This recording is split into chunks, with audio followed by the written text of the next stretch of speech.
আলাইকুম রহমতুল্লাহি ওবরাকাতুহ নাহমাদুহু ওয়া নুসাল্লি আলা রাসূলিহিল কারীম আম্মা বা'দু ফাআউযু বিল্লাহি মিনাশ শাইতানির রাজীম বিসমিল্লাহির রহমানির রহিম। আবু লাইস নিক্সন নামে একজন ভাই প্রশ্ন করেছেন, কিছু মানুষ মনে করে মানুষ বা কোনো প্রাণীর ছবি একেবারেই আঁকা যাবে না।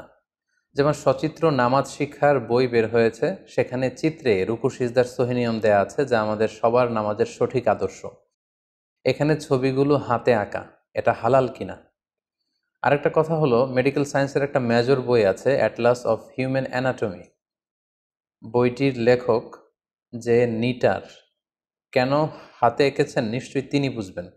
অ্যানাটমি যদি না থাকতো তাহলে ধার্মিক মুসলিমদের ডক্টর না হয়ে কবিরাজ হতে হতো। মানুষের বা প্রাণীর ছবি না এঁকে কেউ বায়োলজির কোনো বিষয়ে পড়ালেখা করতে পারবে নাকি স্থপতি হতে পারবে? এখানে ইসলাম কি বলে সেটাই আপনাদের নিকট আমি জানতে চাই। জি প্রিয় ভাই আবু লাইস নিক্সন, আপনার এই প্রশ্নের উত্তরে আমরা বলবো যে ইসলামে ছবি আঁকা বা চিত্রাঙ্কন করা এতে কোনো বাধা নেই। আপনি চাইলে ফুলের ছবি আঁকতে পারেন, গাছের ছবি আঁকতে পারেন, পাহাড়ের ছবি আঁকতে পারেন, আকাশের ছবি আঁকতে পারেন, ঘরের ছবি আঁকতে পারেন। এনভায়রনমেন্টাল ডিজাইনের জন্য যে ডিজাইন দরকার বা আর্কিটেকচারাল ডিজাইনের জন্য যে সমস্ত ডিজাইন দরকার, এই সব ধরনের ডিজাইন করা, স্কেচ করা, পোর্ট্রেট করা, এগুলো ইসলামে জায়েজ আছে। শুধু নিষেধ যেই জায়গাটাতে সেটা হচ্ছে প্রাণীর ছবি অঙ্কন করা, যাতু আরওয়াহ, যেগুলো রূহ আছে, দি রূহিন, প্রাণীর ছবি অঙ্কন করার ক্ষেত্রে ইসলাম আমাদেরকে নিষেধ করেছে। সেটা মানুষের ছবি হোক, এটা অন্য কোনো প্রাণীর ছবি হোক, কোনো পাখির ছবি হোক, যেটার ভেতরে প্রাণ আছে, প্রাণ খুঁজে পাওয়া যাবে, সেটার ছবি আঁকা ইসলামে নিষিদ্ধ। কিন্তু প্রাণীর ছবি ছাড়া আর যে কোনো ধরনের ছবি আপনি চাইলে আঁকতে পারেন। সেক্ষেত্রে আপনি আপনার হবি ড্রয়িং বা পেন্টিং, এই সব ধরনের কাজ কিন্তু আপনি করতে পারেন, শুধু প্রাণীর ছবিটা আঁকা যাবে না। এখন প্রশ্ন হচ্ছে, প্রাণীর ছবি কেন ইসলামে অঙ্কন করাকে নিষেধ করা হয়েছে? এর কারণটা কি? এর কারণ হচ্ছে, প্রাণীর ছবি যদি কেউ অঙ্কন করতে চায়, এটা কেমন যেন আল্লাহ তাআলার সৃষ্টিকে অনেকটা চ্যালেঞ্জ করার মতো দুঃসাহস দেখানো হয়। অর্থাৎ একটা মানুষকে যদি আমি স্কেচ করতে চাই কাগজে বা পোর্ট্রেট করতে চাই, সেক্ষেত্রে কেমন যেন তিনি দেখতে যেমন, তার মতো করে আরেকটা সৃষ্টি আমি আমার কাগজের ক্যানভাসে তুলে ধরতে চাইছি। এটা কেমন যেন স্রষ্টাকে চ্যালেঞ্জ করার মতো। এটাও এক ধরনের শিরক, অর্থাৎ স্রষ্টার কর্মের সাথে শিরক। কারণ আমি যদি একটা পাখির ছবি তুলতে অঙ্কন করতে চাই, সে পাখি তো আমি বানাতে পারবো না। পাখি বানানো, কোনো প্রাণী তৈরি করা, এটা হচ্ছে শুধুমাত্র কেবলমাত্র একমাত্র আল্লাহ তাআলার কাজ। সো সেই প্রাণ বিশিষ্ট কোনো জিনিসের, কোনো এন্টিটির ছবি আঁকতে চাওয়া, চিত্রাঙ্কন করতে চাওয়া, এটা কেমন যেন স্রষ্টার কাজের সাথে সামঞ্জস্যতা দেখানো বা সেটাকে ইমিটেট করা বা অনেকটা সেটাকে চ্যালেঞ্জ করার মতো দুঃসাহস দেখানো। তো সেক্ষেত্রে আমরা বলবো যে ছবি তোলা, ক্যাপচারিং ফটো, সেটা আর প্রাণীর ছবি হাত দিয়ে স্কেচ করা, এই দুটোর মধ্যে পার্থক্য আছে। এই বিষয়টি খুবই সেন্সিটিভ এবং খুব খেয়াল করে বিষয়টি আমাদেরকে বুঝতে হবে। যদিও প্রয়োজনের অতিরিক্ত ছবি তুলতে আমরা নিষেধ করি, কিন্তু সাধারণত ছবি তোলা এটা হারাম এমনটা বলার সুযোগ নেই, কারণ সেখানে কিন্তু আল্লাহর সৃষ্টির আল্লাহর সৃষ্টির সাথে চ্যালেঞ্জ করা, এরকম কোনো দুঃসাহস দেখানো হচ্ছে না। আমরা যখন ছবি তুলি, ফটো ক্যাপচার করি, কোনো মানুষের ছবি তুললে তিনি দেখতে যেমন, সেটাকেই আমরা ক্যামেরা বন্দি করে রাখি। সেখানে আমি নিজ থেকে কিছু করছি না। লেটসে একজন লোক বসে আছে, তো তিনি ওই পরিবেশে দেখতে যেমন, আমি ক্যামেরা দিয়ে ওই মুহূর্তটাকে ক্যামেরায় বন্দি করলাম। সো তিনি দেখতে যেমন, ওই পরিস্থিতিটা যেমন ছিল ছবিতে, আমি ঠিক তেমনই তুলে ধরেছি। আমি নিজে তার অবয়ব কিন্তু আঁকতে চাইনি।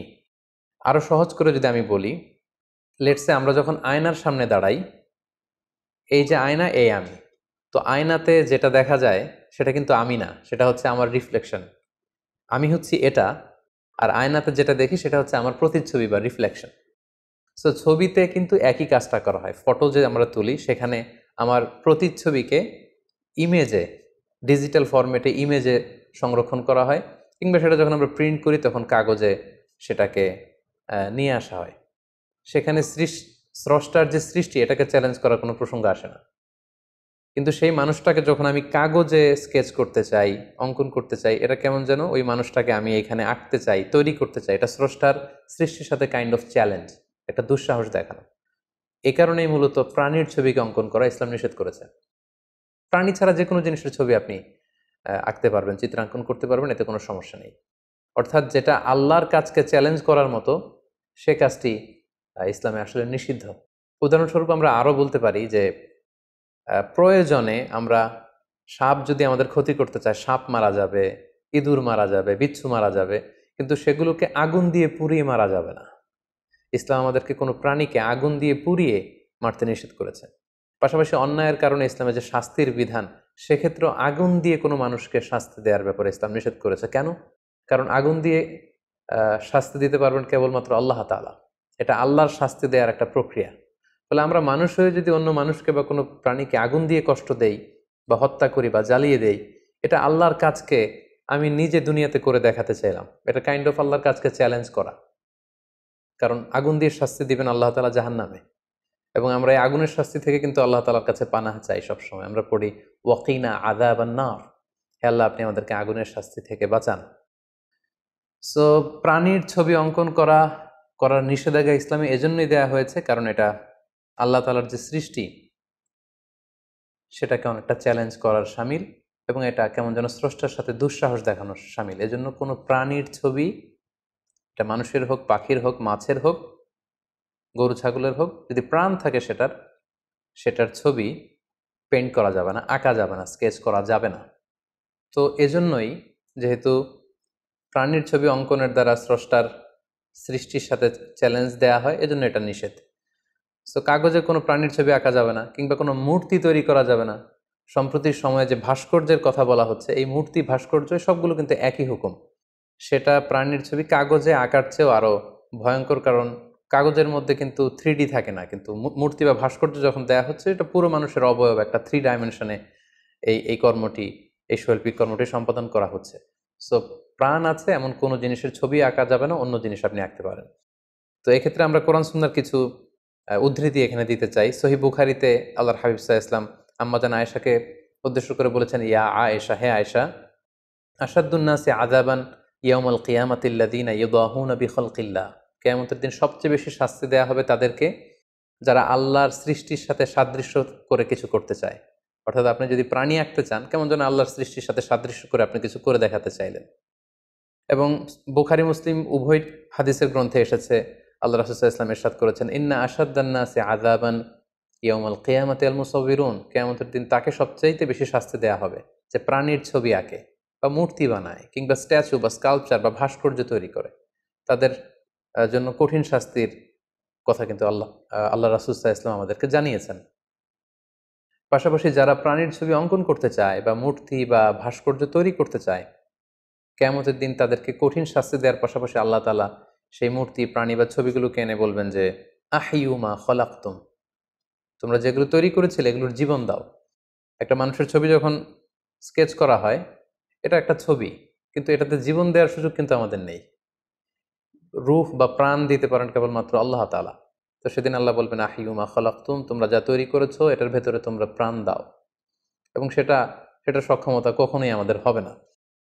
তো প্রিয় ভাই, আপনি প্রশ্ন করেছেন যে কেন নিষেধ করা হয়েছে, এবং লেটস এ হিউম্যান অ্যানাটমির প্রসঙ্গে এনে নিটারের তৈরি একটি বইয়ের কথা বলেছেন, সেখানে তিনি হাতে এঁকেছেন।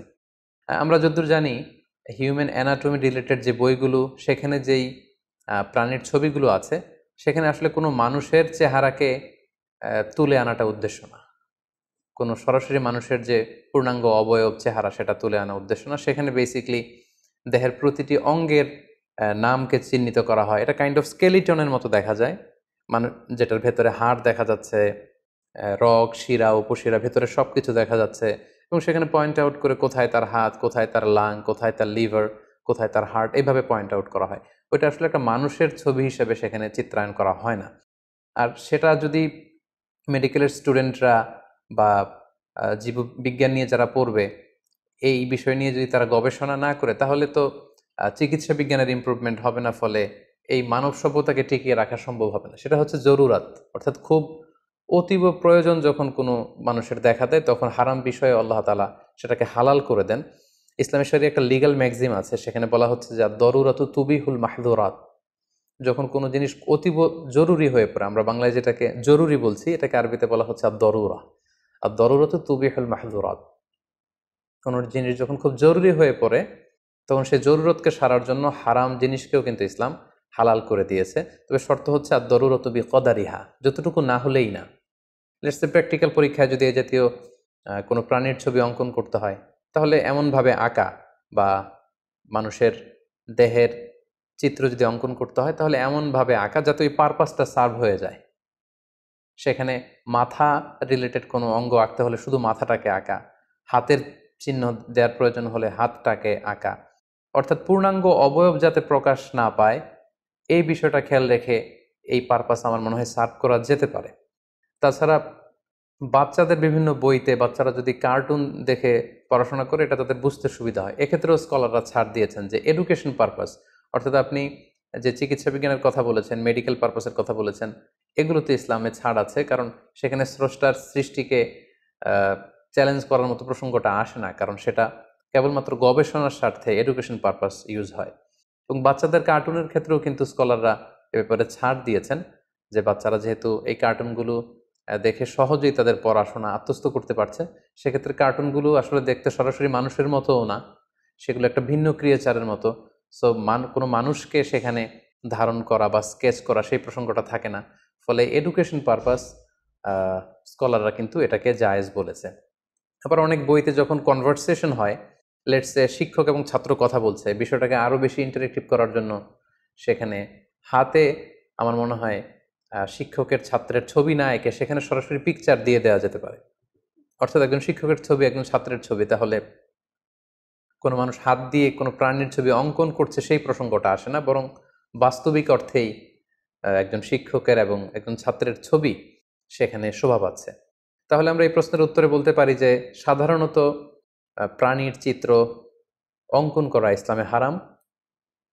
যেটার প্রাণ আছে সেটা অঙ্কন করা যাবে না, স্কেচ করা যাবে না, কারণ এটা স্রষ্টার সৃষ্টিকে কেমন যেন চ্যালেঞ্জ করা হয়। এজন্য এটা মানুষের জন্য এই ধরনের কাজ করা বৈধ নয়, এবং এই কাজের জন্য কঠিন শাস্তির ঘোষণা দেওয়া হয়েছে। জরুরি প্রয়োজনে এডুকেশন পারপাস, রিসার্চ পারপাস যেটা করা হয়, সেটা আসলে ওইভাবে প্রাণীর ছবি অঙ্কনের প্রসঙ্গটা আসে না, সেখানে গবেষণার প্রসঙ্গটা আসে। সেক্ষেত্রেও আমরা সাজেস্ট করবো যে পূর্ণাঙ্গ অবয়ব